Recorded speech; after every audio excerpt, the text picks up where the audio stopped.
অভয়ার মা এটাই চাইছিলেন এতদিন। তার মনের সুপ্ত কোণে এই বাসনা ছিল বিজেপির প্রার্থী হওয়ার জন্য। সে কারণে তিনি কোনো আদালতের বিচার তিনি মানেননি, কোনো তদন্ত প্রক্রিয়া মানেননি, সিবিআই মানেননি, ইডি সিবিআই এবং সিআইডির কোনো তদন্ত তারা মানেনি। এবং বাংলার মানুষ যেভাবে তাদের বিচার পাইয়ে দেওয়ার জন্য প্রচেষ্টা করেছিল, বাংলার মানুষ তাদের পিছনে যেভাবে দাঁড়িয়েছিল, পৃথিবীর ইতিহাসে বা ভারতবর্ষের ইতিহাসে হয়তো এমনভাবে সমর্থন কোনো জায়গায় মানুষ একটা মার্ডার এবং ধর্ষণের পরিপ্রেক্ষিতে হয়নি। পৃথিবীতে হাজার হাজার মার্ডার খুন হয়ে যাচ্ছে, কিন্তু তারা কালের স্রোতে হারিয়ে যাচ্ছে।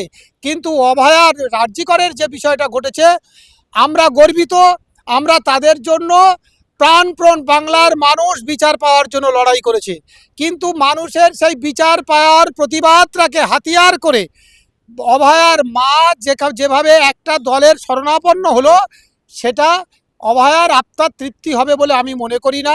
সে কষ্ট পাচ্ছে, আর এটা বাংলার মানুষ বিচার করবে। পানিহাটি বিধানসভার মানুষরা বিচার করুক তার এটা আগে উচিত হয়েছে কি না। আমরা অভয়ার বিচার শান্তি কামনা করে আমার নেতৃত্বে আমরা ৩৫ জন সাধুসন্ত পানিহাটি গঙ্গার তীরে তার স্মৃতি তর্পণ করেছিলাম তার আত্মার শান্তির জন্য। তাকে আমরা একটা তার চিত্রপট তার বাবা মাকে আমরা দিয়ে এসেছিলাম, লিখে দিয়েছিলাম, তুমি রবে নীরবে হৃদয়ে মোদের। হ্যাঁ, তো আজকের আমাদের সবাইকে অপমান করে তিনি একটা দলের শরণাপন্ন হয়ে গেলেন। ওইভাবে ওরা যেটা মুখের কথা বলছে জাস্টিস, ওইভাবে জাস্টিস পাওয়া যায় না।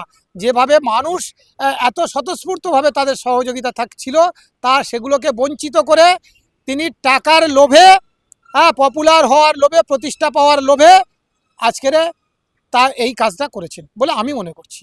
এটা আমার ব্যক্তিগত মত। বিজেপি যদি এই বাংলায় ক্ষমতায় আসে, সেক্ষেত্রে হিন্দুদের কি কি সমস্যা হতে পারে বলে আপনারা? দেখুন, বিজেপি, আমিও বিজেপিকে ডেকে এনেছিলাম, কিন্তু এখন দেখছি আমরা কালসাপ ডেকে এনেছি। আজকের বিজেপি হিন্দুদের যেভাবে সরলতার সুযোগ নিয়ে বিজেপিকে হিন্দুদেরকে যেভাবে মেলাইন করছে, তাদেরকে কোনো প্রাপ্য অধিকার যেগুলো দেওয়ার কথা ছিল সেগুলো না দিয়ে তাদেরকে আরও বিপদগামী করা হচ্ছে এবং নির্বোধ তৈরি করে দেওয়া হচ্ছে। এটা আমার কাছে সবচেয়ে যন্ত্রণাদায়ক।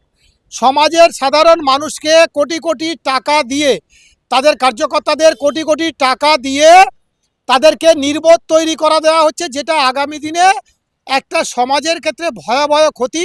মানে আমাদের শেষ আশ্রয়টা, যার আমরা এতদিন ভেবে রেখেছিলাম বিজেপি আমাদের সনাতন ধর্ম রক্ষা করবে, সেই আশ্রয়টা বিজেপি নিজেরা নষ্ট করে দিয়েছে আর আমাদেরকেও শেষ করে দিয়েছে।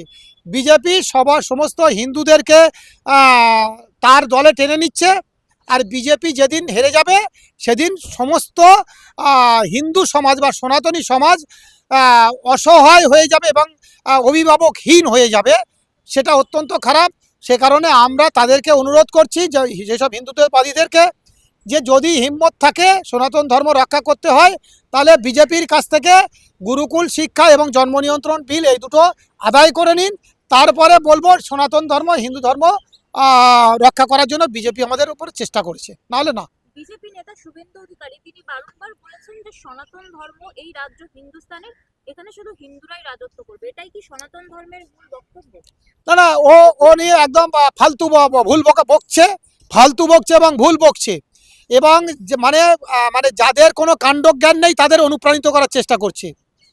এটা কোনো সমাজ, একটা রাষ্ট্র নেতার একদম বলা উচিত নয়। এখানে হিন্দু থাকবে, মুসলমান থাকবে। পরিষ্কার কথা বলছি, তুমি হিন্দু সমাজের জন্য কি করেছো তার জবাবটা দাও শুভেন্দু অধিকারী। আমি তো সনাতন ধর্ম রক্ষার জন্য এই পূজাগুলো যাতে নিষ্ঠাভাবে পূজা করে তার জন্য আমি সাত্ত্বিক পূজা, দুর্গা পূজা সম্মান দিয়ে আসছি আজ 8 বছর। আমি ওনাকে ডেকেছিলাম, ওনাকে আসার জন্য অনুরোধ করেছিলাম, ওনার সাহায্য চেয়েছিলাম, একটুও সাহায্য করেনি। তাহলে ওরা কি চায়? আমাদের হিন্দু সমাজরা অশিক্ষিত থাকুক সেটাই চায়? না, আমাদের হিন্দু সমাজ দুর্গা পুজো করে আর মদ খেয়ে নাচানাচি করুক সেটা চায়, করে সেইভাবে সনাতন ধর্ম রক্ষা করতে চায়। যদি এটা হয় তাহলে হিন্দু সমাজ মূর্খের স্বর্গে বাস করছে। এটা কখনো সনাতন ধর্ম রক্ষা হতে পারে না। আমাদের শিক্ষা ব্যবস্থায় আমাদের পূজাগুলো যদি শুদ্ধাচারে না হয়, নিষ্ঠাভাবে না হয়, তাহলে পূজার মাহাত্ম্যই থাকে না, পূজার মধ্যে কোনো বিজ্ঞান থাকে না। সেটা যতদিন না আমরা করব ততদিন হবে না। এই শুভেন্দু অধিকারীকে আমি বহুবার নিমন্ত্রণ করেছি, আমন্ত্রণ করেছি, দেখা করার চেষ্টা করেছি, উনি করেননি। অথচ আমি স্বল্প পয়সায় আমি প্রত্যেকটি পশ্চিমবঙ্গের প্রতি গ্রামে গ্রামে গিয়ে আমরা পূজা পরিক্রমা করেছি, করে যারা নিষ্ঠাভাবে যাতে পূজা হয় তাদের জন্য আমরা প্রত্যেককে অনুপ্রাণিত করেছি। আমি সাত্বিক দুর্গাপুজো সম্মান যেমন দিয়েছি, আমি গীতাশ্রী হরিবাসর সম্মান দিচ্ছি, প্রতি বছর দিচ্ছি, এবং আমি গুরুকুলীয় আচার্য সম্মান দিচ্ছি, আমি সার্থক সরস্বতী পুজো সম্মান দিচ্ছি, যাতে আমার সনাতন ধর্মের মানুষরা শিক্ষা পায়, রুচিশীলতায় ফিরে আসে, বিবেক তৈরি হয়, জ্ঞান তৈরি হয়, এই বিষয়গুলোর জন্য আমি কাজ করছি। পরবর্তীকালে সনাতন ধর্ম বাঁচাও মঞ্চের কি অনুষ্ঠান রয়েছে? শুনুন, সনাতন ধর্ম মঞ্চে সবাই তো প্রার্থী দিয়ে দিয়েছে। আমরা বলেছিলাম যে আমরা পশ্চিমবঙ্গের বিধানসভাতে আমরা প্রার্থী দেব, এবং যারা যারা সনাতন ধর্ম রক্ষা করতে চায়, প্রকৃত হিন্দুত্ববাদী, যারা গুরুকুল চায় প্রতিটি গ্রামে, যারা জন্ম নিয়ন্ত্রণ বিল চায়, নরেন্দ্র মোদীর কাছে এগুলো যারা দাবি করবে, কঠোরভাবে দাবি করবে, আমরা তাদেরকে হিন্দুত্ববাদী বলে মনে করি, এবং আগামী ভবিষ্যৎ হিন্দুদের ভবিষ্যৎ রক্ষা করার জন্য তারা চেষ্টা করে বলে মনে করি।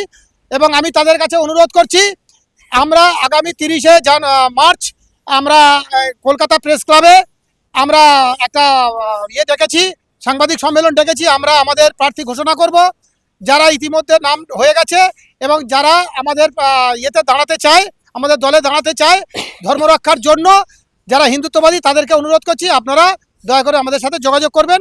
আমরা 30শে মার্চ সাংবাদিক সম্মেলন করব। নমস্কার।